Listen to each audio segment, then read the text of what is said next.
وبالوالدين إحسانا وبذي القربى واليتامى والمساكين والجار ذي القربى والجار الجنب والصاحب بالجنب وابن السبيل وما ملكت أيمانكم إن الله لا يحب من كان مختالا فخورا الذين يبخلون ويأمرون الناس بالبخل ويكتمون ما آتاهم الله من فضله وأعتدنا للكافرين عذابا مهينا والذين ينفقون أموالهم رئاء الناس ولا يؤمنون بالله ولا باليوم الآخر ومن يكن الشيطان له قرينا فساء قرينا وماذا عليهم لو آمنوا بالله واليوم الآخر وأنفقوا مما رزقهم الله وكان الله بهم عليما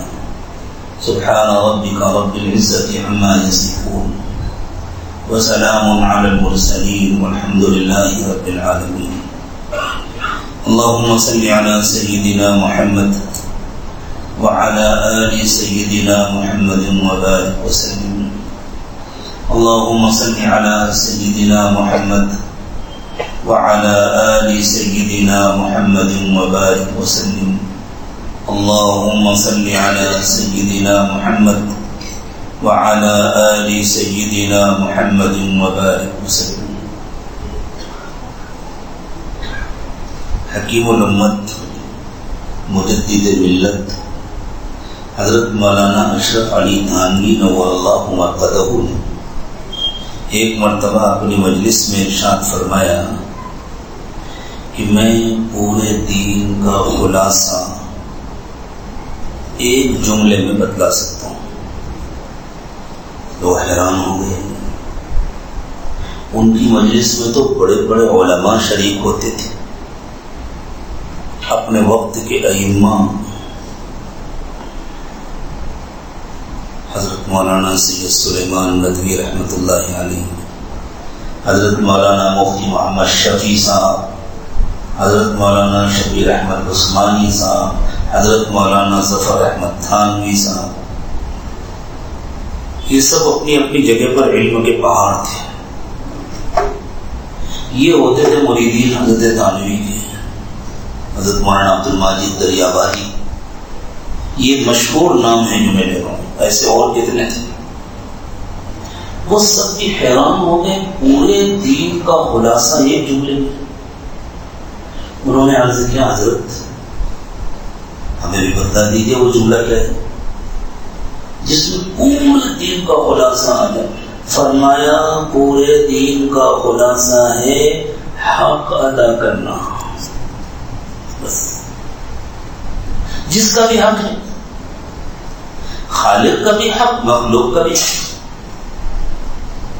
ہمارے ذمہ اللہ کا بھی حق ہے، اللہ کے رسول کا بھی حق ہے، اللہ والوں کا بھی حق ہے، ہمارے والدین کا بھی حق ہے، ہمارے رشتہ داروں کا بھی حق ہے، ہمارے پڑوسیوں کا بھی حق ہے.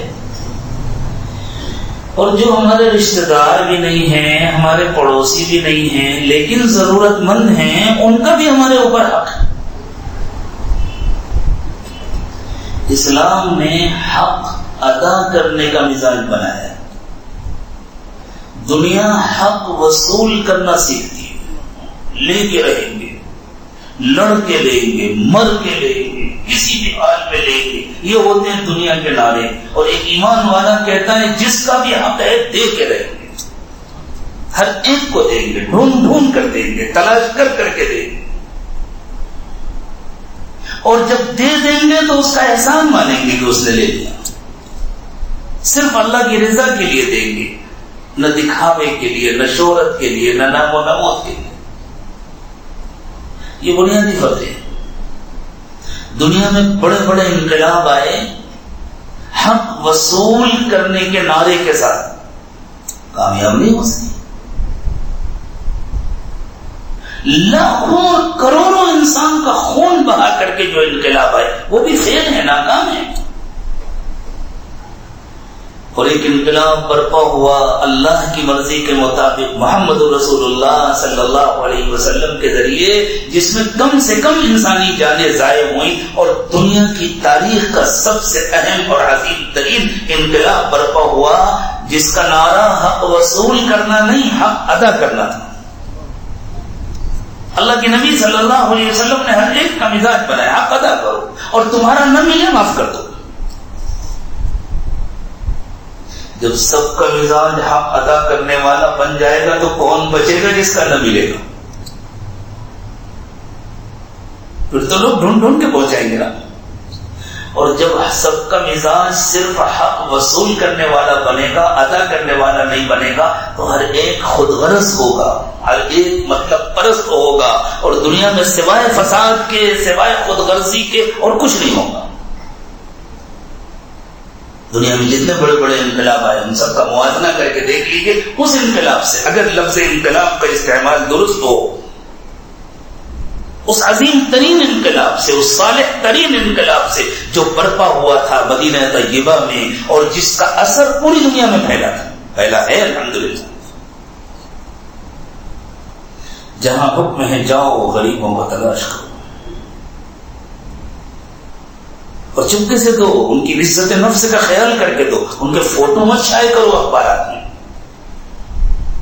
ان کی تصویریں مت بھیجو واٹس ایپ میں اور گروپوں میں، ان کی عزت کا خیال کرو، وہ تمہاری طرح انسان ہیں، ان کے سینے میں بھی ایک دھڑکتا ہوا دل ہے، ان کی بھی ایک عزت ہے، اور جو انسانوں کی عزت کا خیال نہیں کرتا قیامت کے دن اللہ اسے بے عزت کریں گے۔ وہ متکبر ہوتے ہیں جو دوسروں کی عزت کا خیال نہیں کرتے۔ اللہ کے نبی صلی اللہ علیہ وسلم نے ارشاد فرمایا، قیامت کے دن متکبرین کو چیونٹیوں جیسے جسم دیے جائیں گے چھوٹے چھوٹے، اور ساری مخلوق ان کو رونتی ہوئی نکلے گی۔ وہ دوسروں کو حقیر سمجھتے تھے، اللہ ان کو حقیر بنائیں گے اس میدان میں۔ ان اللہ لا يحب من كان مختالا فخورا، اللہ نے فرمایا جو متکبر ہوتا ہے، جو فخر کرتا ہے، جو اپنے کو بڑا سمجھتا ہے، جو دوسروں کو حقیر و چھوٹا سمجھتا ہے، اللہ اس کو پسند نہیں کرتے۔ اچھا انسان بننا سکھایا اللہ نے، اچھا مسلمان بننا سکھایا۔ جو اچھا مسلمان ہوتا ہے وہی اچھا انسان ہوتا ہے، جو اچھا انسان ہوتا ہے وہی اچھا مسلمان ہوتا ہے، اور جو اچھا انسان ہوتا ہے وہ ساری زندگی حقوق ادا کرتا ہے، اسے جو لینا ہے اللہ سے لیتا ہے، اسے اطمینان ہوتا ہے ہمیں ملے گا اللہ کے پاس سے۔ پھر اللہ دنیا میں بھی اس کو عزت دیتے ہیں، اللہ دنیا میں بھی اس کے کاروبار میں، اس کی آمدنی میں برکت دیتے ہیں، اللہ لوگوں کے دلوں میں اس کی محبت ڈالتے ہیں، اسے عزت کی تلاش نہیں ہوتی، وہ تو سب کچھ اللہ کے لیے کرتا ہے، لیکن اللہ دلوں میں اس کی محبت ڈالتے ہیں۔ اور جو متکبر ہوتا ہے لوگ اس کے شر سے بچنے کے لیے بظاہر اس کی عزت کرتے ہیں، لیکن دلوں میں اس کے لیے نفرت ہوتی ہے۔ آج قرآن پاک کی جو سورت تلاوت کی گئی سورہ نساء، اس کا بڑا حصہ پڑھا گیا، اس میں اللہ تعالیٰ نے ہمیں اچھا مسلمان اور اچھا انسان بننا سکھایا ہے۔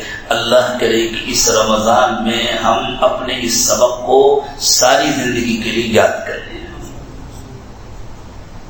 اللہ نے فرمایا حقوق ادا کرنا سیکھو، اپنے حقوق کے لیے جھگڑے مت کرو، مل جائے اچھی بات ہے، نہ ملے معاف کر دو، اللہ کے خزانے میں کمی نہیں ہے، ایک دروازہ بند ہوگا اللہ 5 دروازے کھولیں گے، ان مع العسر یسرا، ایک جگہ دشواری ہوگی اللہ دوسری جگہ سے سہولت پیدا کریں گے، اور اللہ نے وعدہ کیا ہے فَإِنَّ مَعَ الْعُسْرِ يُسْرًا إِنَّ مَعَ الْعُسْرِ يُسْرًا۔ معرفے کے ساتھ جب تکرار ہو تو وہ ایک ہی چیز ہوتی ہے، نکرے کے ساتھ تکرار ہو تو ایک سے زیادہ ہو جاتا ہے۔ عسر کا تکرار معرفے کے ساتھ ہے، یسر کا تکرار نکرے کے ساتھ ہے، یہ اس بات کو بتلانے کے لیے ایک راستہ بند ہوتا ہے، ایک تکلیف آتی ہے، بندہ اللہ کے لیے صبر کرتا ہے، اللہ کم سے کم 2 راستے تو کھولتے ہیں۔ یہ نظر آتا ہے یہاں میرا نقصان ہو گیا، لیکن نقصان ہوتا نہیں ہے، چاہے وہاں سے واپس نہ ملے اللہ دوسری طرف سے دے دیتے ہیں، کئی طرف سے دے دیتے ہیں، اس سے کہیں زیادہ نفع ہوتا ہے۔ شرط یہ ہے کہ انسان اللہ کی خاطر برداشت کرنا، اللہ کی خاطر صبر کرنا سیکھے، اللہ کے خزانے سے لینا سیکھے۔ جس کو حقوق ادا کرنے کی فکر ہوتی ہے اس کا حق کبھی نہیں مارا جاتا، اس کا نقصان کبھی نہیں ہوتا۔ اللہ ہم سب کو حقوق ادا کرنے والا بنا دے۔ سب سے پہلا حق اللہ کا ہے، اللہ ہمارے رب ہیں، ہم اللہ کے بندے ہیں، اور اللہ کا حق کیا ہے؟ اللہ کو جا کے کھلائیں گے، اللہ تو خود سب کو کھلاتے ہیں، وہ یطعم ولا یطعم، اللہ کو جا کے پلائیں گے، اللہ نے سب کے لیے پانی پیدا کیا، اللہ کو گھر بنا کے دیں گے، اللہ کو کپڑے دیں گے۔ اللہ کا حق یہ ہے کہ ہم اللہ کے بندے بنے، اور اللہ کے ساتھ بندگی میں کسی کو شریک نہ کریں۔ کسی نے ہمیں دیا کیا ہے جو ہم اس کو شریک کریں؟ اور کوئی دینا بھی چاہے تو اس کے دامن میں ہے کیا؟ کسی کے پاس ہے کیا جو دے گا؟ اگر کسی کے پاس کچھ ہے بھی تو وہ بھی ادھار کا ہے، اس کو بھی تو اللہ نے دیا ہے، ہمیں بھی اللہ دیتے ہیں، اس کو بھی اللہ دیتے ہیں۔ اس لیے ہم اللہ کے ساتھ عبادت میں کسی کو شریک نہ کریں۔ وَاعْبُدُوا اللَّهَ وَلَا تُشْرِكُوا بِهِ شَيْئًا، لوگوں اللہ کی عبادت کرو، اللہ کے ساتھ کسی کو شریک نہ کرو۔ یہ ایمان والا مجمع ہے الحمدللہ، یہ بتوں کو شریک تو نہیں کرتا، نہ کبھی کرے گا انشاءاللہ، لیکن ایک شرک ہو جاتا ہے ہم سے، جس سے بچے بغیر انسان اللہ کا سچا پکا بندہ نہیں بن پاتا۔ وہ کون سا شرک ہے؟ وہ اپنے نفس والا شرک ہے۔ جب ہم اپنے شوق کے لیے، اپنی خوشی کے لیے، اپنے من کی چاہت کے لیے اللہ کا حکم توڑتے ہیں تو ہم اپنے من کو اللہ کے ساتھ شریک بناتے ہیں، ہم اپنے آپ کی گویا عبادت کرتے ہیں۔ اور آپ یوں نہ سمجھیں کہ میں یہ آپ کو ڈرانے کے لیے مبالغے میں کہہ رہا ہوں، یہ بات خود اللہ نے فرمائی ہے۔ اللہ تعالیٰ نے ارشاد فرمایا افرأیت من اتخذ الہہ ہواہ، آپ نے اس شخص کو دیکھا جس نے اپنی چاہت کو اپنا معبود بنایا ہوا ہے۔ کوئی نہیں کہتا کہ میں اپنی چاہت کی عبادت کرتا ہوں، لیکن اللہ نے فرمایا جو اپنی چاہت کی خاطر اللہ کا حکم توڑتا ہے، ایمانداری سے بتاؤ ہم توڑتے ہیں یا نہیں توڑتے؟ اپنی چاہت کے لیے، اپنی خوشیوں کے لیے اللہ کا حکم توڑتے ہیں یا نہیں توڑتے؟ اللہ نے ہم کو ایک نمونہ دیا ہے نا زندگی گزارنے کے لیے، مسلمان کو بتلانے کی ضرورت نہیں ہے وہ کون نمونہ ہے، سب کو معلوم، وہ ہے حضرت محمد صلی اللہ علیہ وسلم۔ لقد کان لکم فی رسول اللہ اسوۃ حسنہ، اللہ کے رسول تمہارے لیے بہترین نمونہ ہیں۔ اب بتلائیں حضور کے طریقے ہم چھوڑتے ہیں کس کے لیے؟ کوئی بندوق لے کر آتا ہے، کوئی ہمارے گھر پر قبضہ کرنے آتا ہے، اگر تم نے سنت کے مطابق زندگی گزاری تو میں تم کو گھر سے باہر نکال دوں گا، میں تمہارے گھر پہ قبضہ کر لوں گا، اگر تم نے کسی سنت پر عمل کیا تو میں تمہاری گردن کاٹ دوں گا۔ کوئی آتا ہے؟ کس کے لیے چھوڑتی ہے؟ من کے لیے۔ اور حضور اکرم صلی اللہ علیہ وسلم ہمارے لیے نمونہ خود سے نہیں بنے، اللہ نے بنایا، اور ہمیں اللہ نے پیدا کیا، ہم اللہ کے بندے ہیں۔ تو جب ہم حضور کے طریقوں کو چھوڑتے ہیں تو ہم اللہ کی نافرمانی کرتے ہیں، اپنے من کے خاطر، اپنی خوشیوں کی خاطر، اپنی چاہت کی خاطر، اپنے فیشن کی خاطر، اور اللہ فرماتے ہیں یہ بندہ اپنے من کی چاہتوں کو اللہ کے ساتھ شریک کر رہا ہے، یہ مشرک ہے، اور مشرک کا ٹھکانہ جہنم ہے۔ تو کیا ہم نماز پڑھ کے بھی جہنم میں جائیں گے؟ کیا ہم مسجدیں آباد کر کے بھی جہنم میں جائیں گے؟ کیا ہم کلمہ پڑھ کے بھی جہنم میں جائیں گے؟ کیا ہم مسلمان گھر میں پیدا ہو کر اور مسلمان گھر میں مر کے اور مسلمانوں کے قبرستان میں دفن ہو کر اور مسلمانوں کے طریقوں پر ہماری نماز جنازہ پڑھی جائے اور ہمارے لیے ایصال ثواب کیا جائے اور پھر ہم کو مسلمانوں کے قبرستان میں دفن کیا جائے، ہمارا نام مسلمانوں والا، ہمارا کام مسلمانوں والا، اس کے بعد بھی ہم جہنم میں جائیں؟ اس سے بڑی بدنصیبی کوئی ہو سکتی ہے؟ ہمارے حضرت دامت برکاتہم دعا کیا کرتے ہیں، اللہ کوئی بت خانے سے نکل کر جہنم میں جائے اس پر حسرت نہیں ہے، کوئی مسجد سے نکلے اور جہنم میں جائے حسرت تو اس پر ہے۔ لیکن اللہ نے خود فرمایا ان اللہ لا یغفر ان یشرک بہ ویغفر ما دون ذلک لمن یشاء، اللہ شرک کو معاف نہیں کریں گے، شرک کے سوا اور جس گناہ کو اللہ چاہیں گے معاف کر دیں گے۔ اپنی چاہتوں کی خاطر اللہ کا حکم توڑنا، اپنی چاہتوں کی خاطر حضور کی سنتوں کو چھوڑنا، یہ شرک ہے، شرک۔ آؤ آج اس شرک سے توبہ کر لیں، سب نیت کریں انشاءاللہ اللہ آج سے ہم یہ غلطی نہیں کریں گے، اس لیے کہ غلطی کر کے نقصان اپنا کرتے ہیں، نہ اللہ کے کرتے ہیں نہ اللہ کے رسول کے۔ تو اللہ نے پہلی بات بتلائی، اچھے انسان بننا چاہتے ہو، اچھے مسلمان بننا چاہتے ہو تو ایک اللہ کی عبادت کرو، اس کے ساتھ کسی کو شریک نہ کرو۔ ایک جگہ اللہ تعالیٰ نے شکوہ کیا، فرمایا وَمَا يُؤْمِنُ أَكْثَرُهُمْ بِاللَّهِ إِلَّا وَهُمْ مُشْرِكُونَ، اکثر اللہ کو ماننے والے شرک کرتے ہیں، اکثر اللہ کو ماننے والے شرک کرتے ہیں۔ یہ کون سا شرک ہے؟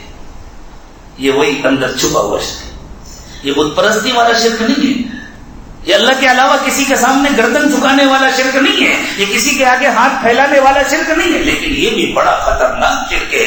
اللہ کے نبی صلی اللہ علیہ وسلم نے فرمایا اسی طرح دکھاوے کے لیے کام کرنا، لوگ میری تعریف کریں، یہ بھی شرک ہے۔ سیدنا معاذ بن جبل رضی اللہ تعالی عنہ بہت مشہور صحابی ہیں، ایک مرتبہ مدینہ طیبہ آئے، اللہ کے نبی صلی اللہ علیہ وسلم کی قبر کے پاس بیٹھ کر رو رہے تھے۔ امیر المومنین سیدنا عمر بن خطاب رضی اللہ تعالی عنہ کا گزر ہوا، فرمایا معاذ کیوں رو رہے ہو؟ انہوں نے کہا اس قبر والے سے بات سنی تھی، وہ یاد آ رہی ہے تو رو رہا ہوں۔ حضرت عمر نے فرمایا معاذ ہمیں بھی بتاؤ کیا سنا تھا؟ فرمایا حضور کی زبان سے میں نے سنا تھا ان یسیر الریاء شرک، تھوڑا سا بھی دکھاوے کا جذبہ شرک ہے۔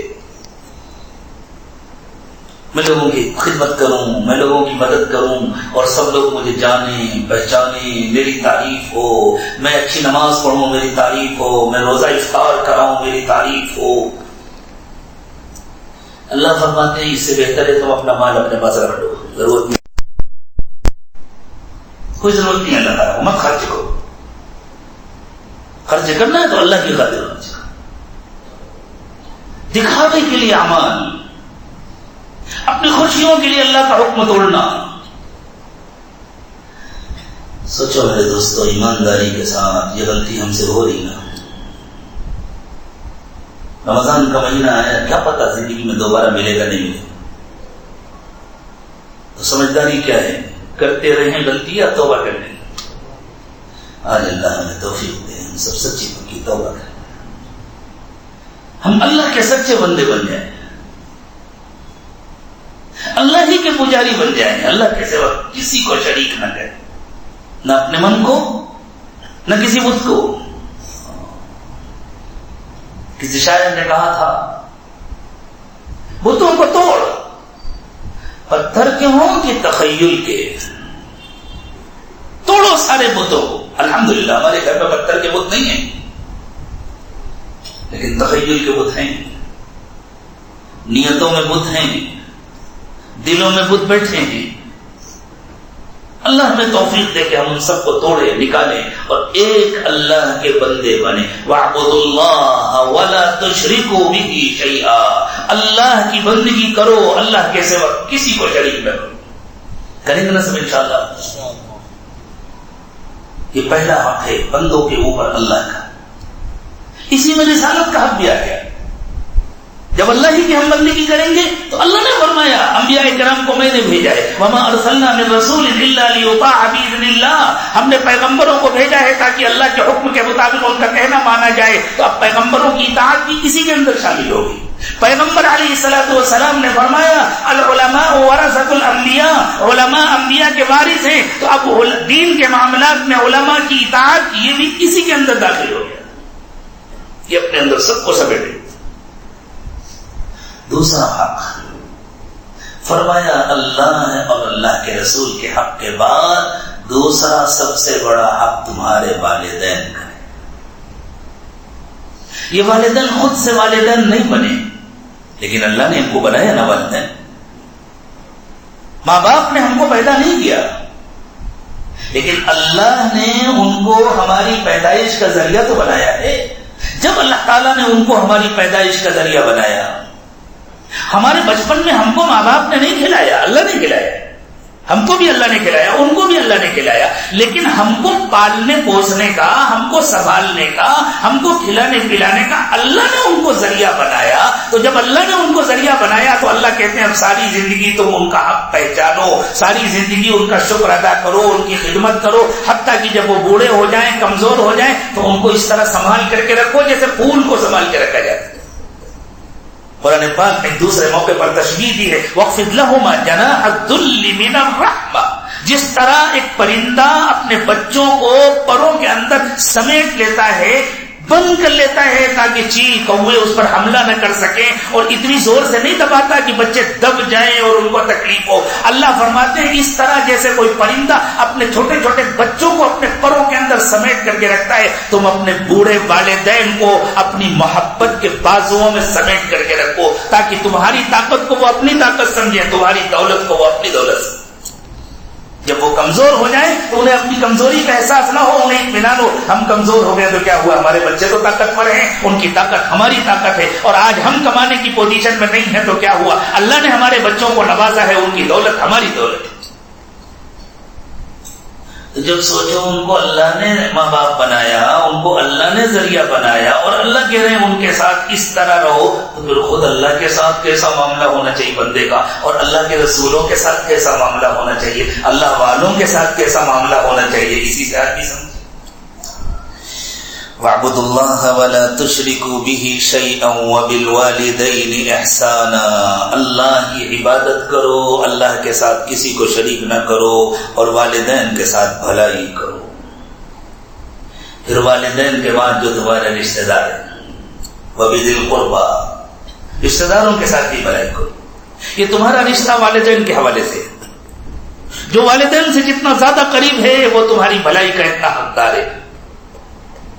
تمہارے باپ کے سگے بھائی، سگی ماں، سگی بہن، تمہارے چچا، تمہاری پھوپھو، تمہاری ماں کا سگا بھائی، تمہارا ماموں، تمہاری ماں کی سگی بہن، تمہاری خالہ، یہ والدین کے بعد سب سے زیادہ تمہارے حسن سلوک کے حقدار ہے۔ اور پھر جیسے جیسے رشتہ دور ہوتا جائے، اللہ جتنی توفیق دے، اللہ نے تم کو جتنا نوازا ہے، سب کے ساتھ حسن سلوک کرو۔ ان میں جو ضرورت مند ہیں ان کی خدمت کو اپنے لیے واجب سمجھو، اور جو ضرورت مند نہیں ہیں ان کے پاس بھی آیا جایا کرو۔ اگر وہ ضرورت مند نہیں ہیں تو پھر ان کو کبھی کبھی ان کا دل خوش کرنے کے لیے ان کو کچھ تحفہ دیا کرو، ان کو کچھ ہدیہ دیا کرو، خوشیوں کے موقع پر ان کے پاس جایا کرو، ان کی خوشیوں میں شریک ہوا کرو۔ ان کا بچہ پڑھا، اس نے پاس کیا، وہ کبھی مٹھائی لے کر پہنچو، کبھی یوں ہی جاؤ، کبھی خالہ سے ملنے جاؤ، کبھی ماموں سے ملنے جاؤ، کبھی دوسرے خالہ دار بھائیوں سے، ماموں دار بھائیوں سے، چچا دار بھائیوں سے ملنا جلنا رکھو، ان کے پاس جاؤ۔ اگر ان کو کوئی ضرورت نہیں ہے تو ان کو پیسے دینا تمہارے لیے واجب نہیں ہے، لیکن ہدیے دو، تحفے دو، تاکہ ان کا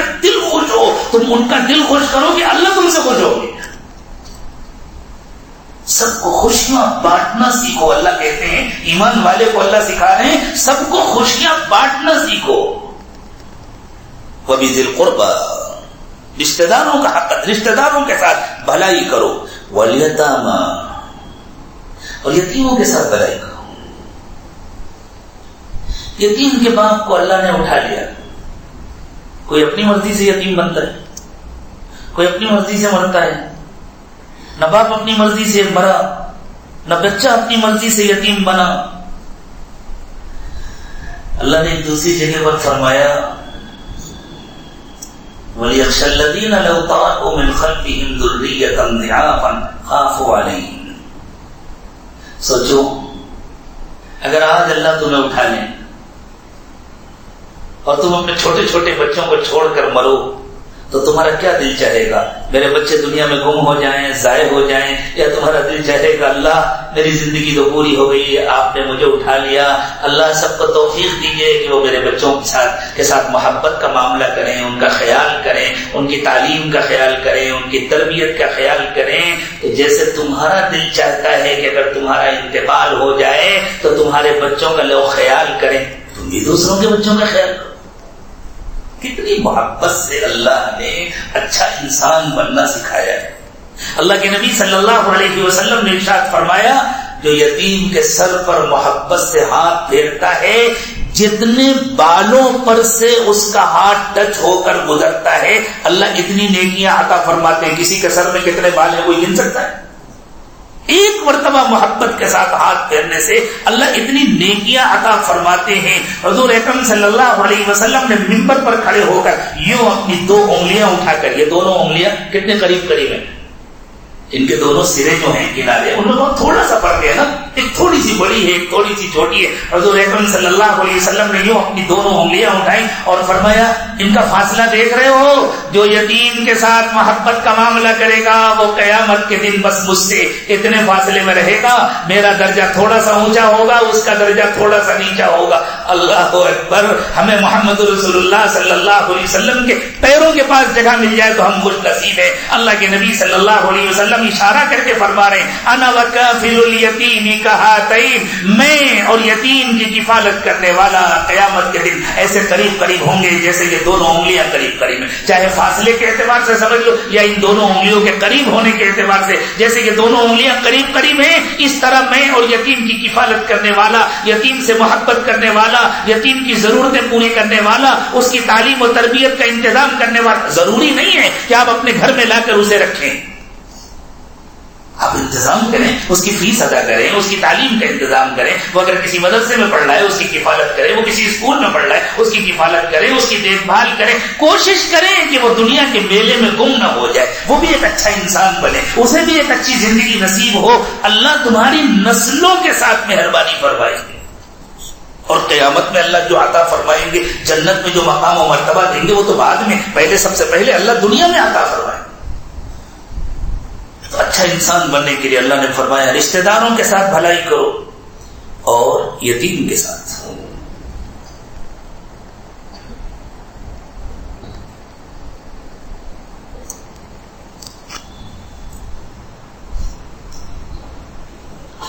اور وہ ضرورت مند جو یتیم تو نہیں ہے، ماں باپ ہیں ہم نے یا بڑے ہو چکے، جب کوئی بچہ جوان ہو جاتا ہے پھر اسے شرعاً یتیم نہیں کہا جاتا، جب تک بالغ نہ ہو اس وقت تک یتیم کہا جاتا. بڑا ہو گیا اگرچہ اس کے ماں باپ موجود ہیں لیکن وہ غریب ہے، محتاج ہے، ضرورت مند ہے. رزق کی تقسیم تو اللہ نے اپنے ہاتھ میں رکھی ہے نا. اگر آج دوسروں کے مقابلے میں ہمارے پاس کچھ زیادہ نعمتیں ہیں، ہمارا کمال نہیں ہے، ہم سے زیادہ عقل والے، ہم سے زیادہ اچھی شکل والے، ہم سے زیادہ تعلیم والے، ہم سے زیادہ اچھے خاندانوں والے کتنے ہیں جن کے بیچاروں کے ہاتھ خالی ہیں، روزی میں تنگ ہیں، اور کتنے ہیں جن کو اللہ تعالیٰ نے زیادہ عطا فرمایا ہے. تو اگر اللہ نے ہمیں اپنی نعمتیں دوسروں کے مقابلے میں زیادہ دی ہیں تو یہ ہمارا کمال نہیں ہے، یہ اللہ کا فضل ہے. اللہ کے اس فضل کا شکر ادا کرنا چاہیے. یوں سمجھنا چاہیے جو ضرورت مند ہے اگر اللہ نے ہمیں اس کو دینے کی توفیق عطا فرمائی تو یہ اللہ کا احسان ہے کہ اللہ نے ہمارا ہاتھ اونچا رکھا اور اس کا ہاتھ نیچا رکھا. الید العلیٰ خیر من الید السفلی، حضور اکرم صلی اللہ علیہ وسلم نے فرمایا اوپر والا ہاتھ نیچے والے ہاتھ سے بہتر ہوتا ہے، دینے والا ہاتھ لینے والے ہاتھ سے بہتر ہوتا ہے. یہ بھی تو ہو سکتا تھا اس کی جگہ ہم کھڑے ہوتے، ہو سکتا تھا نا، وہ بھی تو ہماری طرح انسان ہے. اللہ کا ہمیں شکر ادا کرنا چاہیے. اس لیے اللہ تعالیٰ نے فرمایا ضرورت مندوں کا خیال کرو، ان کے ساتھ بھلائی. یہ نہیں کہا صرف ان کو دے دو، ان کو کھلا دو پلا دو، فرمایا ان کے ساتھ بھلائی کرو، ان کے ساتھ احسان کرو.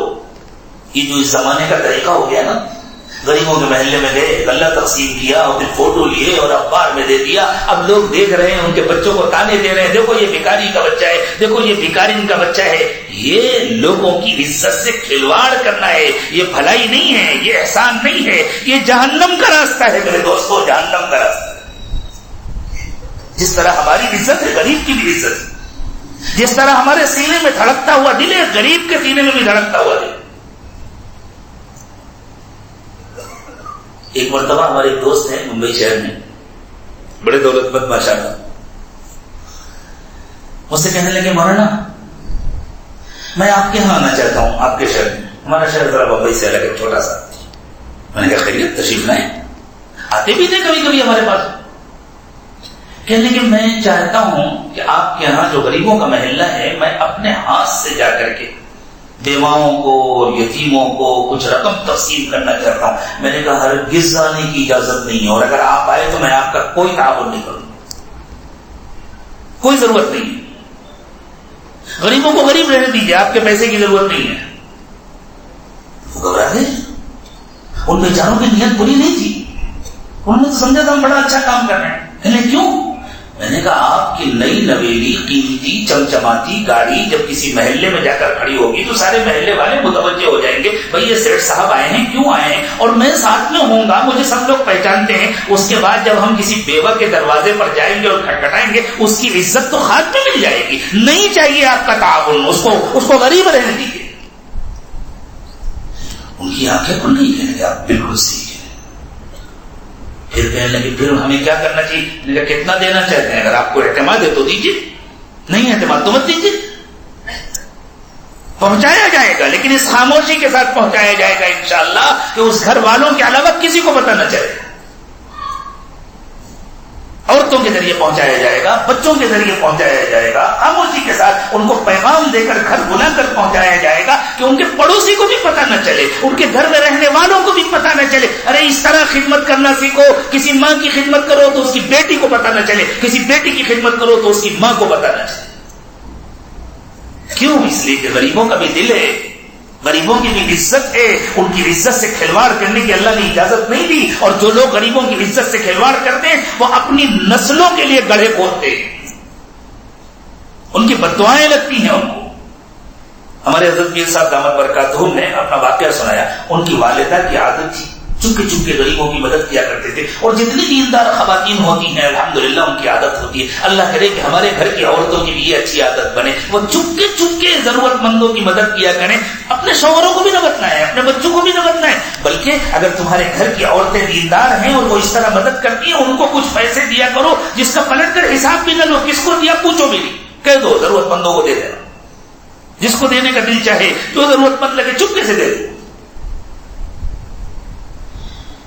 تو ہمارے حضرت نے ایک مرتبہ واقعہ سنایا کہ ان کے پڑوس میں ایک عورت رہتی تھی، وہ ضرورت مند تھی، آیا کرتی تھی، مہینے دو مہینے میں آتی تھی اماں جی کے پاس، حضرت کی والدہ کے پاس آ کر بیٹھتی، ملاقات کرتی اور پھر چلی جاتی۔ لیکن اس بیچاری نے گھر شفٹ کیا، کسی دوسرے محلے میں چلی گئی، کئی مہینے گزر گئے تو حضرت کی والدہ محترمہ نے رحمت اللہ علیہا، اللہ تعالیٰ ان کی مغفرت فرمائے، ان کے درجات بلند فرمائے، انہوں نے اپنی بیٹی سے کہا، حضرت کی بہن سے، بیٹا وہ فلاں عورت تھی ہمارے محلے میں رہتی تھی اور وہ یہاں سے کہیں اور چلی گئی، ذرا پتہ لگاؤ۔ تو انہوں نے کہا ہاں اماں وہ فلاں محلے میں چلی گئی، مجھے معلوم ہے فلاں جگہ اس کا گھر۔ بیٹا بہت دن ہو گئے ملاقات نہیں ہوئی، چلو ہم اس سے مل کر کے آئیں گے۔ سواری منگائی، وہاں گئی، ملاقات کی، تھوڑی دیر اس کے پاس بیٹھی اور پھر واپس آ گئی، اور پھر کچھ دنوں میں اپنی بیٹی سے کہا کرتی تھی ارے بہت دن ہو گئے اس سے ملاقات نہیں ہوئی، ہم جائیں گے۔ جاتی تھی، ملاقات کرتی تھی اور آ جاتی تھی۔ جب حضرت کی والدہ کا انتقال ہو گیا تب اس عورت نے آ کر کے ان کی بہن کو، حضرت کی بہن کو رو رو کر بتلایا، اماں جی میرے گھر میری مدد کرنے آتی تھی، انہوں نے ہر مہینے کچھ رقم میرے لیے مقرر کی ہوئی تھی، وہ آتی تھی چپکے سے میری مٹھی میں دبا کے چلی جاتی تھی، اپنی سگی بیٹی کو لے کر کے جاتی تھی، زندگی بھر اسے پتہ نہیں چلا۔ اللہ کے نیک و مقبول بندے دوسروں کی عزت کا اس طرح خیال کریں، اس طرح کوشش کریں ہم غریبوں کی مدد کریں، اس طرح کسی کو پتہ نہ چلنے میں۔ بعض موقع ایسے ہوتے ہیں جہاں اعلان کر کے تعاون کرنا چاہیے، مسجد بن رہی ہے اعلان کر کے تعاون کرو تاکہ دوسروں کو بھی شوق ہو، مدرسہ بن رہا ہے ضرورت ہو تو اعلان کر کے تعاون کرو تاکہ دوسروں کو بھی شوق ہو، کہیں کوئی ریلیف دینا ہے جہاں یہ مسئلہ نہیں ہے کہ کسی کی بھی عزتی ہوگی تاکہ لوگوں کی ہمت بڑھے، لوگوں کو شوق ہو، لیکن جہاں کسی متعین شخص کی مدد کرنا ہو وہاں ایسی خاموشی کے ساتھ مدد کرو کہ حضور کے فرمان کے مطابق دائیں ہاتھ سے دو بائیں ہاتھ کو بھی پتہ نہ چلے، دوسروں کو معلوم ہونا تو دور کی بات ہے۔ والیتامی والمساکین، یتیموں کی مدد، یتیموں کے ساتھ بھلائی کرو۔ تو صرف مدد کرنے کا قرآن نے حکم نہیں دیا، بھلائی کرنے کا قرآن نے حکم دیا، یہ میں بھلائی کا ترجمہ کر رہا ہوں، یہ ہے ان کے ساتھ بھلائی کرنا۔ آپ نے دے دیا اور ان کے فوٹو چھپوا دیے، آپ نے بھلائی نہیں کی، برائی کی، اور برائی کرنا حرام ہے، اللہ نے بھلائی کرنے کا حکم دیا۔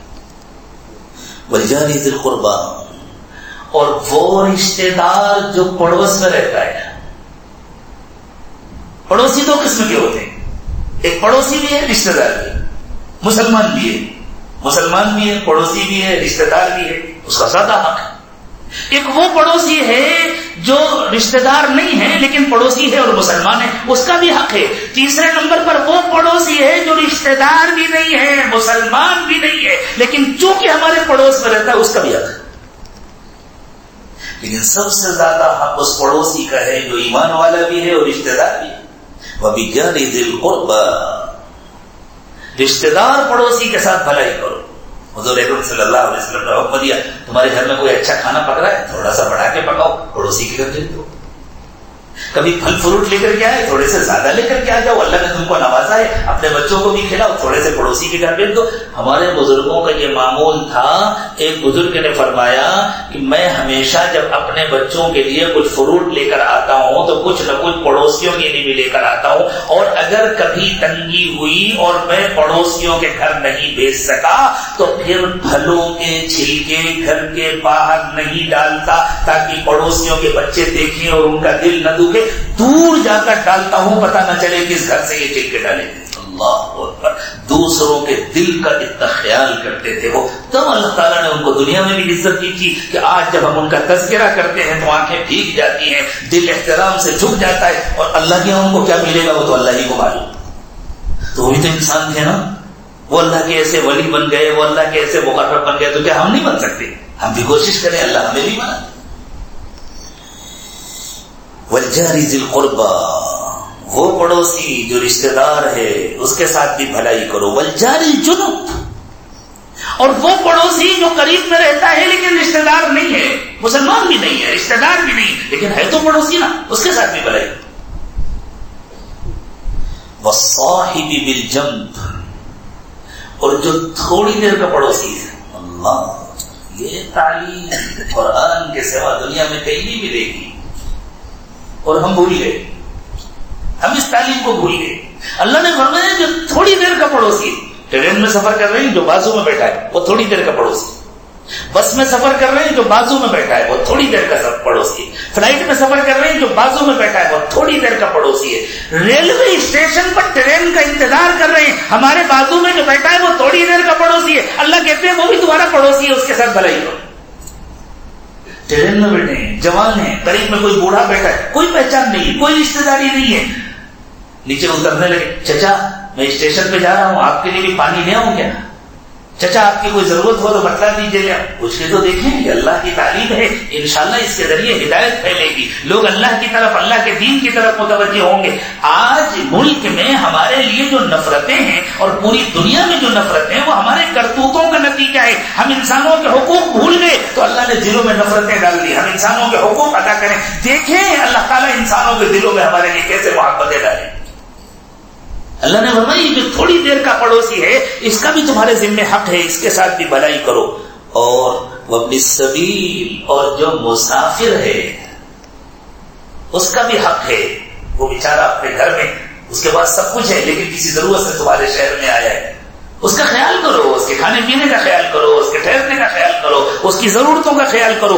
وَمَا مَلَكَتْ أَيْمَانُكُمْ، اور جو تمہارے ماتحت ہیں ان کے ساتھ بھی بھلائی کرو. تمہارے پاس کام کرنے والے، جس زمانے میں قرآن نازل ہوا اس زمانے میں تو ماتحت خریدے ہوئے ہوتے تھے، اس زمانے میں تو کوئی کسی کا خریدا ہوا نہیں ہوتا، لیکن تمہارے پاس کام کرنے والے ہیں، تمہارے ملازم، وہ کمزور لوگ، تمہارا ڈرائیور، تمہارے گھر کی صفائی کرنے والے، تمہارے گھر کی گندگی اٹھانے والے، تمہارے کاروبار میں، تمہارے کارخانے میں کام کرنے والے، تمہاری دکانوں میں کام کرنے والے، تمہارے آفسوں میں کام کرنے والے جو تمہارے ماتحت ہیں، اللہ فرماتے ہیں ان کا بھی تمہارے اوپر حق ہے. اپنی ضرورتوں کے ساتھ ساتھ ان کی ضرورتوں کا بھی خیال کرو، ان کے ساتھ بھلائی کا معاملہ کرو. وہ تمہارے ملازم ہیں، ان سے کام لو لیکن محبت کے ساتھ کام لو. ڈاٹ ڈپٹ کا معاملہ مت کرو، ان کی توہین مت کرو، وہ بھی تمہاری طرح انسان ہے. تم ان کی توہین کرو گے ہو سکتا ہے تم کو یا تمہاری اولادوں کو اللہ ان کی جگہ پہنچا دے. ہو سکتا ہے ان کی اولادوں کو اللہ اس قابل بنا دے کہ وہ کل کو دوسروں کو ملازم رکھیں، اور شاید کہیں خدا نہ خواستہ تمہارے بچے ان کے بچوں کے پاس ملازمت کرنے جائیں. اور ایسا دنیا نے بار بار دیکھا ہے. اور جو لوگ محبت کا معاملہ کرتے ہیں اپنے ماتحتوں کے ساتھ، اللہ ان کو ہمیشہ اپنی نعمتیں عطا فرماتے. ان اللہ لا يحب من كان مختالا فخورا، بڑی محبت کے ساتھ اللہ نے اشارہ فرمایا یہ خرابیاں کب آتی ہیں، لوگ دوسروں کا دل کب توڑتے ہیں، لوگ دوسروں پر حکومت کب کرتے ہیں، جب دل کے اندر کبر ہوتا ہے. جب دل بلا نہیں ہوتا، جب انسان اچھا انسان نہیں بنا ہوتا. کبر کے بارے میں اللہ کے نبی صلی اللہ علیہ وسلم نے ارشاد فرمایا لا يدخل الجنة من كان في قلبه مثقال حبة من خردل من الكبر. جس کے دل میں رائی کے دانے کے برابر بھی کبر ہوگا وہ کبھی جنت میں نہیں جائے گا. جب دل میں عاجزی آتی ہے، جب دل میں تواضع آ جاتا ہے تو پھر تو انسان اپنے کو ہر ایک کا خادم سمجھتا ہے. ہمارے بہت مشہور بزرگ گزرے ہیں حضرت مولانا سید حسین احمد مدنی رضی اللہ عنہ. ایسا مقام اللہ نے دیا تھا، ان کے مریدین، ان کے شاگرد ان پر جان چھڑکنے کو تیار ہوتے. ایک مرتبہ ٹرین میں سفر کر رہے تھے، اتنا بڑا اپنے وقت کا شیخ، آزادی کے مجاہد، دارالعلوم دیوبند کے شیخ الحدیث و صدر المدرسین، ہزاروں نہیں لاکھوں مریدین کے شیخ اور ہزاروں بڑے بڑے علماء کے استاذ سفر فرما رہے تھے ٹرین میں. ایک صاحب سکھ جن کو ہم سردار کہتے ہیں، وہ بھی اچھے سلوک بوٹ والے، اچھی حیثیت والے سفر کر رہے تھے. اور اس زمانے میں سکھوں کے دلوں میں کیسی نفرت تھی آزادی کے بعد. اب وہ جو بیچارے سردار جی تھے ان کو ضرورت پیش آئی بیت الخلا جانے کی. وہ گئے، دروازہ کھولا اور واپس آ گئے. اندر اتنا گندا تھا وہ نہیں جا سکتے تھے اندر، لیکن ضرورت تھی ان کو تو پر جس کو ضرورت ہو وہ سوچے کیا حال ہوتا ہے. آ کے بیٹھ گئے اپنی سیٹ پر. حضرت سمجھ گئے، حضرت نے ان سے کچھ نہیں پوچھا، سمجھ گئے. اپنا لوٹا نکالا، ہمارے بزرگوں کے پاس لوٹا ہوتا تھا وضو کے لیے. اپنا لوٹا نکالا، سردار کی سمجھے ملا جی جا رہے ہیں فارغ ہونے کی. حضرت کو ضرورت نہیں تھی. اندر گئے، دروازہ بند کیا، پانی لے لے کر پورے بیت الخلا کو اپنے ہاتھ سے دھو کر صاف کیا اور صاف کر کے واپس آئے اور ان سے کہا کیا ہوا، آپ گئے تھے باتھ روم اور واپس آئے؟ انہوں نے کہا نہیں بہت گندا تھا، میں تو ابھی ہو کر کے آیا، وہ تو بالکل صاف ہے، آپ جا سکتے ہیں. وہ چلے گئے اور واپس آنے کے بعد بس سر جھکا کر بیٹھے رہے. ان کو اندازہ ہو گیا یہ کس نے کیا ہے. ایسے لوگ دنوں پر حکومت کرتے ہیں. جنگ آزادی کے سلسلے میں حضرت مدنی نور اللہ مرقدہ جیل میں قید کر دیے گئے تھے. ہندو مہاسبھا کے بڑے لیڈر تھے، وہ بھی اسی جیل میں اسی کمرے میں قید تھے. انہوں نے جیلر کو خط لکھا میرا کمرہ بدل دیا جائے ورنہ حسین احمد مدنی کے اخلاق سے مجبور ہو کر مجھے اسلام کا کلمہ پڑھنا پڑے گا. جیلر کو نہیں تھی اس کی قسمت پہ ہدایت، لیکن سوچیں معلوم تھا یہ محمد کا دشمن ہے، ہمارا بھی دشمن ہے، دین کا بھی دشمن ہے، لیکن ایک ہی کمرے میں بند ہے نا تو پڑوسی ہو گیا. پڑوسی ہے تو اس کا حق ہے، تو اس کی ایک ضرورت کا خیال کر رہے ہیں. وہ بوڑھا آدمی کا بیچارہ تو رات میں بیٹھ کے اس کے پیر دبا رہے ہیں. نہیں آپ بوڑھے ہیں، میں آپ کے مقابلے میں کم عمر ہوں، آپ تھک گئے ہیں، لائیے میں آپ کے پیر دبا دیتا ہوں. یہ کردار تھا ہمارے بزرگوں کا، اور یہ کردار وہ کہیں سے لے کر کے نہیں آئے تھے. یہ ایمان کا کردار ہے، یہ اسلام کا کردار ہے. اللہ کرے کہ ہم یہ سیکھ لیں. ہم بھول گئے ہیں، اپنے بزرگوں کا طریقہ بھول گئے ہیں، اپنا دین بھول گئے ہیں، اپنے ایمان کے تقاضے بھول گئے ہم. اللہ تعالیٰ فرماتے ہیں جس کے دل میں کبر ہوگا وہ دوسروں سے اپنے کو بڑا سمجھے گا، اور جس کے دل میں عاجزی ہوگی، تواضع ہوگا، انکساری ہوگی، وہ تو سب کی خدمت کرے گا. اور ایمان تواضع سکھاتا ہے، ایمان کبر نہیں سکھاتا. اس لیے اللہ نے فرمایا ان اللہ لا يحب من كان مختالا فخورا. کسی اکڑنے والے کو، کسی شان دکھانے والے کو اللہ پسند نہیں کرتے. ہمارے دوست نے گاڑی خریدی، ہم سے پوچھا حضرت ہم نے یہ گاڑی خریدی ہے، ذرا مہنگی ہے، جائز ہے؟ میں نے کہا اگر تمہاری ضرورت ہے، دوسری گاڑیوں میں تمہاری کمر کو تکلیف ہوتی ہے، تم لمبے سفر کرتے ہو، تمہاری ضرورت نہیں پوری ہوتی، اور اللہ نے تم کو پیسے بھی دیے ہیں، تم اچھی گاڑی اپنی ضرورت کے مطابق خرید سکتے ہو. تمہاری ضرورت ہے اور تم نے گاڑی خریدی ہے، اللہ نے دیا ہے، کسی کے محتاج تو بالکل جائز ہے. لیکن اگر تم نے اس لیے خریدی ہے کہ میں اس گاڑی میں بیٹھ کے چلوں گا تو میری شان ہوگی، لوگ دیکھیں گے میں کتنی شاندار گاڑی میں جا رہا ہوں، تو حرام ہے تمہارے لیے یہ گاڑی. شان پسند نہیں اللہ کو. اللہ کو کوئی کیا شان دکھائے گا؟ اللہ سے بڑی کسی کی شان ہو سکتی ہے؟ اللہ نے فرمایا جب مجھے کوئی شان دکھاتا ہے میں اسے انگلیوں سے مسل دیتا ہوں، چٹکیوں سے مسل دیتا ہوں، ختم کر دیتا ہوں۔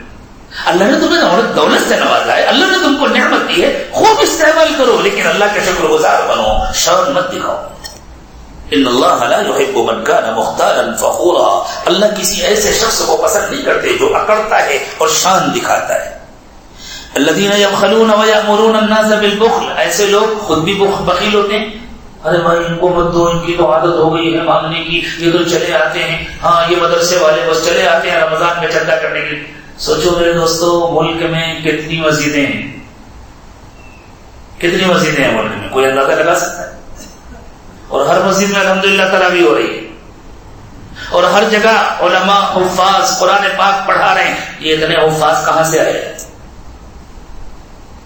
کسی کو شکایت ہے ہمارے یہاں عالم نہیں، ہمارے یہاں حافظ نہیں، ہمارے مسجد میں خطیب نہیں، ہمیں کوئی مسئلہ بتانے والا نہیں؟ یہ کہاں سے آ رہے ہیں؟ یہ مدرسوں کی دین ہے نا، یہ علماء کی دین ہے جو محنتیں کر رہے ہیں۔ کوئی اگر ان کو چندہ دے رہا ہے تو وہ احسان کر رہا ہے، یا وہ پوری امت پر احسان کر رہے ہیں کہ امت کو کھیپ کی کھیپ دے رہے ہیں؟ اگر وہ اپنا کام بند کرتے ہیں تو مسجدیں ترس جائیں اماموں کے لیے، لوگ تراویح پڑھنے کے لیے ترس جائیں، ان کو کوئی تراویح پڑھانے والا نہ ملے۔ یہ اتنا عمدہ قرآن پڑھنے والے، یہ اتنی اچھی تلاوت کرنے والے کہاں سے آ رہے ہیں؟ احسان ہے ان لوگوں کا جو ہم کو ہماری ضرورت کے افراد بنا کر کے دے رہے ہیں۔ اللہ ان کو بھی باقی رکھے، ان کے اداروں کو بھی باقی رکھے۔ لیکن جب دل بگڑا ہوا ہوتا ہے نا تو خود بھی نہیں دیتا بندہ، دوسرا نہیں ان کو دینے کی ضرورت نہیں ہے۔ الذین یبخلون ویأمرون الناس بالبخل، جو خود بھی بخل کرتے ہیں، لوگوں کو بخل سکھاتے ہیں۔ ویکتمون ما آتاہم اللہ من فضلہ، اور اللہ نے ان کو جو دیا ہے اس کو چھپاتے ہیں۔ وہ ضرورت مند پہنچ گیا، میرا بچہ بیمار ہے، مجھے ہاسپٹل کا بل پے کرنا ہے 5000 روپے، ارے کیا بتلاؤں، کاروبار بہت خراب ہے، میرا پیمنٹ بہت جام ہے، مجھے بہت پریشانی ہے، میرے اوپر بہت قرض ہو گیا ہے، میں بالکل اس وقت تمہاری مدد کرنے کی پوزیشن میں نہیں ہوں۔ 5000 کی خاطر وہ دنیا کا سب سے غریب بن جاتا ہے، اور 2 مہینے کے بعد اپنے بچے کی شادی کرتا ہے، 5 لاکھ روپے ولیمے میں خرچ کرتا ہے۔ جھوٹ بول رہا ہے، یہ اللہ کی نعمتوں کو چھپا رہا ہے بخل کی خاطر۔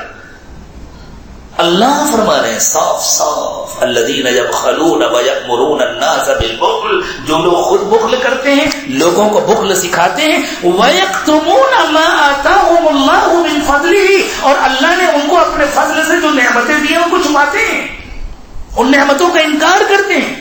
وَأَعْتَدْنَا لِلْكَافِرِينَ عَذَابًا مُهِينًا، ہم نے ایسے ناشکروں کے لیے ذلت کا عذاب تیار کر رکھا ہے۔ عذابًا مُهِينًا، ذلت کا عذاب تیار کیا۔ یہ اشارہ ہے ہم ایسے لوگوں کو پہلے دنیا میں ذلیل کرتے، آخرت میں عذاب بعد میں دیں گے، پہلے دنیا میں ذلیل کرتے۔ اللہ میں سخی بنائے، اللہ نے دل والا بنائے، اللہ نے نعمتیں عطا فرمائی ہیں، اللہ ان کا شکر ادا کرنے کی توفیق عطا فرمائے۔ اللہ کے نبی صلی اللہ علیہ وسلم نے فرمایا صدقے سے آج تک کسی کی دولت گھٹی نہیں ہے، خرچ کرنے سے کم نہیں ہوتا، لیکن دل سے ہے اس کا تعلق۔ اللہ ہمیں اچھا دل عطا فرمائے۔ اسی طرح اللہ نے فرمایا اور وہ خرچ کرنے والے بھی اللہ کو پسند نہیں ہے جو خرچ تو خوب کرتے ہیں لیکن ان کی نیتیں اچھی نہیں ہوتی۔ والذین ينفقون اموالهم رئاء الناس، یہ کنجوس بھی اللہ کے ناپسندیدہ، اور وہ بظاہر سخی بھی جو لوگوں کو دکھانے کے لیے خرچ کرتے ہیں۔ ولا يؤمنون بالله ولا باليوم الاخر، نہ ان کو اللہ کا یقین ہے نہ آخرت کا یقین ہے۔ ومن يكن الشيطان له قرينا فساء قرينا، اور شیطان جس کا دوست بن گیا اس کو برا دوست ملا۔ اللہ اس کی دوستی سے ہماری حفاظت فرمائے۔ پھر اللہ فرما رہے ہیں خرچ تو کر ہی رہے ہیں، یہ لوگ خرچ تو کر ہی رہے ہیں، نیتیں ٹھیک کر لیتے تو کتنا اچھا ہوگا۔ کتنی محبت ہے اللہ کو اپنے بندوں سے۔ اللہ فرما رہے تو خرچ تو کر ہی رہے ہو نا، تو نیتیں ٹھیک کر لو تاکہ تمہارا پیسہ ضائع نہ ہو، تمہارا پیسہ برباد نہ ہو۔ اللہ ہمیں سب کو اچھی نیتیں عطا فرما دے۔ وَمَاذَا عَلَيْهِمْ لَوْ آمَنُوا بِاللَّهِ وَالْيَوْمِ الْآخِرِ، کیا بگڑ جاتا ہے ان کا، کیا نقصان ہو جاتا ہے ان کا اگر یہ اللہ کو مان لیتے، آخرت کو مان لیتے۔ وَأَنفَقُوا مِمَّا رَزَقَهُمُ اللَّهُ، اور اللہ نے ان کو جو مال دیا ہے اس میں سے خرچ کرتے۔ وَكَانَ اللَّهُ بِهِمْ عَلِيمًا، اللہ ان کو خوب جانتے ہیں۔ اللہ کو پتا ہے کس کی نیت کیا ہے، اللہ کو وہ بھی پتا ہے، اور کس کے پاس کتنا ہے اللہ کو وہ بھی پتا ہے۔ سب سے چھپا لے، اللہ سے تو کوئی نہیں چھپا سکتا، اور اپنی نیتوں کو بندوں سے چھپا لے، اللہ سے تو نہیں چھپا سکتے۔ تو اللہ نے ہمیں نسخہ دیا، ہم اس کو اس رمضان کا سبق سمجھیں۔ اللہ نے ہمیں نسخہ دیا اچھا انسان بننے کا، اچھا مسلمان بننے کا۔ اللہ ہم سب کو اچھا انسان بنائے، اچھا مسلمان بنائے، حقوق ادا کرنے والا بنائے، اور پھر ہمارے حقوق اللہ ادا کرائیں گے، اور اگر کہیں رہ گیا دب گیا اللہ اپنے خزانے سے عطا فرمائیں گے، نہ ہم کو پریشان ہونے دیں گے، نہ ہماری نسلوں کو پریشان ہونے دیں گے۔ دنیا میں بھی عطا فرمائیں گے، آخرت میں بھی عطا فرمائیں گے۔ شرط یہ ہے کہ ہم اللہ کے ساتھ اور اللہ کی مخلوق کے ساتھ اپنا تعلق صحیح کر لیں۔ کمیاں تو ہمارے اندر بہت ہیں، آج کے قرآن کے آئینے میں ہمیں اپنی کمیاں نظر بھی آئیں، یہ بھی اللہ کا کرم ہے کہ انسان کو اپنی کمیاں اپنی کوتاہیاں نظر آ جائیں۔ تو لیکن صرف داغ دھبے دیکھ لینا کافی نہیں ہے، انہیں مٹانا بھی ضروری ہے، انہیں صاف کرنا بھی ضروری ہے، اور ان کو صاف کرنے کا طریقہ ہے توبہ۔ اس لیے ہم سب سچی پکی توبہ کر لیں اور اللہ سے عہد کر لیں کہ اللہ آج کے بعد سے جان بوجھ کر آپ کی نافرمانی نہیں کریں گے، آپ کے نبی صلی اللہ علیہ وسلم کا کوئی طریقہ نہیں چھوڑیں گے، آپ کا کوئی حکم نہیں توڑیں گے انشاءاللہ۔ اس نیت کے ساتھ توبہ کے کلمات پڑھیں، یعنی کلمات پڑھے جائیں گے توبہ کے۔ اور جو لوگ سلسلے میں داخل ہو کر معمولات کی پابندی کر کے اپنے شیخ سے رابطہ کر کے باقاعدہ ایمانی زندگی سیکھنا چاہتے ہیں اور اپنا تزکیہ کرنا چاہتے ہیں، وہ ساتھ میں بیعت کی بھی نیت کر لیں، سلسلے میں داخل ہونے کی بھی نیت کر لیں۔ بعد میں انشاءاللہ ان کو معمولات کا کارڈ دے دیا جائے گا جس میں معمولات بھی لکھے ہوئے ہیں، رابطے کا نمبر بھی لکھا ہوا ہے، پورا پتہ وغیرہ لکھا ہے۔ جو مجلسیں ہوتی ہیں وہ اگر اپنا نمبر نوٹ کرا دیں گے، یا ہمارے مفتی صاحب ایک نمبر بتائیں گے اس کو خود نوٹ کر لیں گے، اور پھر اس پر ان کو لنک دے دیا جائے گا، اس کے ذریعے وہ گروپ میں شامل ہو جائیں گے، تو انشاءاللہ آئندہ کی مجلسوں کی بھی ان کو اطلاع ملتی رہے گی۔ ایسے دینی بیانات بھی انشاءاللہ ان کے پاس پہنچتے رہیں گے جن کے ذریعے سے دل بدلے، جن کے ذریعے دلوں میں نرمی پیدا ہو، رقت پیدا ہو۔ تو اسی نیت کے ساتھ توبہ کے ان کلمات کو پڑھیں۔ بسم اللہ الرحمن الرحیم، لا الہ الا اللہ محمد رسول اللہ صلی اللہ علیہ وسلم، آمنت باللہ وملائکتہ وکتبہ ورسلہ والیوم الآخر والقدر خیرہ وشرہ من اللہ تعالی والبعث بعد الموت، آمنت باللہ کما هو بأسمائه وصفاته وقبلت جميع أحكامه، أشهد أن لا إله إلا الله وأشهد أن محمدا عبده ورسوله، أستغفر الله ربي من كل ذنب وأتوب إليه برحمتك یا ارحم الراحمین۔ اللہ تعالیٰ اس توبہ کو قبول فرما لے، اللہ ٹوٹنے سے اس کی حفاظت فرمائے۔ جن لوگوں نے بیعت کی نیت سے ان کلمات کو پڑھا ہے وہ دعا کے بعد ہمارے احباب سے، ہمارے مفتی صہیب صاحب سے، مولانا نصیر صاحب سے، اور جو ہمارے احباب ہیں ان سے معمولات کا کارڈ لے لیں، اور اپنا نمبر بھی یا تو ان کے پاس نوٹ کرا دیں، یا جو وہ طریقہ بتائیں اس طریقے سے گروپ میں شامل ہو جائیں انشاءاللہ۔ اللہ کی طرف متوجہ ہو جائیں اور دعا کر لیں۔ سبحان ربی العلی الاعلی الوہاب، اللهم صل على سيدنا محمد وعلى آل سيدنا محمد وبارك وسلم۔ ربنا ظلمنا أنفسنا وإن لم تغفر لنا وترحمنا لنكونن من الخاسرين۔